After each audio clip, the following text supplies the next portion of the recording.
पिछले साल देश भर से चिकनगुनिया के लगभग 58,000 और डेंगू के 1 लाख से भी ज्यादा मामले सामने आए हैं। भारत में ये चिकनगुनिया की सबसे बुरी महामारियों में से एक है। इस साल बारिश की कुछ बूंदें पड़ने के बाद से एक बार फिर मच्छरों से फैलने वाली बीमारियों के मामलों में इजाफा हो रहा है। ये एक खतरे की घंटी है और केंद्र ने राज्यों से कह दिया है कि वो इसकी जागरूकता के लिए अभियान तेज करें। तो आज जानेंगे चिकनगुनिया और डेंगू के बारे में और इनसे बचने के लिए क्या किया जा सकता है। मैं हूं डॉक्टर सोनिया लाल गुप्ता और मैं हूं डॉक्टर समीर गुप्ता और आपका डॉक्टर्स ऑन कॉल पे स्वागत है।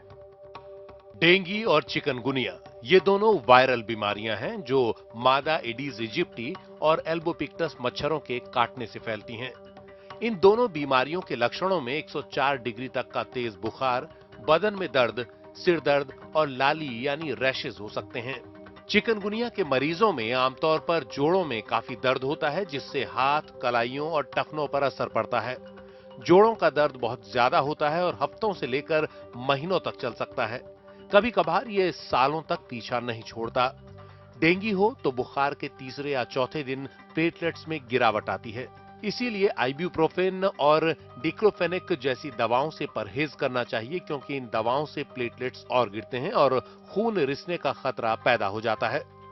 डेंगू शॉक सिंड्रोम आम बीमारी नहीं है, लेकिन डेंगू का एक ऐसा इन्फेक्शन है जिससे मौत हो सकती है। इसमें न सिर्फ प्लेटलेट्स बहुत कम हो जाती हैं, बल्कि हमारी ब्लड वेसल्स से खून भी रिसने लगता है। इससे फेफड़ों आदि में पानी भी जमा हो जाता है और ब्लड प्रेशर काफी गिर जाता है। चिकनगुनिया से आमतौर पर मौत नहीं होती, लेकिन जिनको डायबिटीज है या दमे की बीमारी है उन पे खतरा बढ़ जाता है। आमतौर से कुछ ऐसी बातें हैं जिनका खास ख्याल रखना चाहिए। जिन लोगों को खास एहतियात बरतने की जरूरत है वो हैं छोटे बच्चे, खासकर 1 साल से छोटे, गर्भवती महिलाएं और 60 साल से ऊपर के लोग, खासकर जिन्हें डायबिटीज, हाई ब्लड प्रेशर, दमा या गुर्दे की बीमारी है। इसके अलावा कुछ लक्षणों पर भी ध्यान रखें, जैसे सांस लेने में दिक्कत, कुछ समझ न आना या बेहोश होना, पेट में सख्त दर्द, कम पेशाब होना, मसूड़ों में खून आना, लगातार उल्टी और धुंधला दिखना। इन लक्षणों को नजरअंदाज करना जानलेवा भी हो सकता है और ऐसे लोगों को फौरन अस्पताल ले जाया जाना चाहिए। चाहे चिकनगुनिया हो, डेंगू हो या मलेरिया, इनसे बचने का सबसे अच्छा तरीका है कि मच्छरों के काटने से बचें। मच्छरों से बचने के लिए कई तरह के मॉस्किटो रिपेलेंट्स आते हैं। विश्व स्वास्थ्य संगठन WHO DEET वाले रिपेलेंट्स इस्तेमाल करने की सलाह देता है। IR3535 या फिर इकैरिडिन। सेंटर फॉर डिजीज कंट्रोल ने कहा है कि DEET वाले रिपेलेंट्स 2 महीने से ऊपर के बच्चों को भी सुरक्षित तौर पर लगाया जा सकता है। पौधों से बने सेट्रोनेला और जेरानियोल का भी इस्तेमाल किया जा सकता है। इसके अलावा और कुछ उपाय भी किए जा सकते हैं, जैसे पूरी आस्तीन के कपड़े पहनना, आसपास पानी जमा न होने देना, खासकर बर्तनों में, क्योंकि ये दोनों मच्छर साफ पानी में अंडे देते हैं।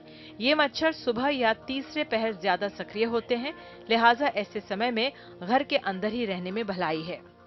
National Vector Borne Disease Control Programme की वेबसाइट पर विस्तृत जानकारी है कि घर में और आसपास मच्छरों के पनपने को रोकने के लिए क्या करना चाहिए। डेंगवैक्सिया डेंगू की एक ऐसी वैक्सीन है जो अभी विकसित हो रही है और भारत में फिलहाल नहीं है, लेकिन चिकनगुनिया इसका कोई वैक्सीन नहीं है। जहां तक बकरी के दूध और पपीते के पत्तों से इसके इलाज की बात है, तो इसका कोई वैज्ञानिक आधार नहीं है। इसलिए अगर आपको जरा से भी इन बीमारियों के लक्षण दिखें तो फौरन डॉक्टर के पास जाएं। बिल्कुल, अपना और अपनों का ख्याल रखिए। आज के लिए इतना ही, तो मिलते हैं अगले हफ्ते।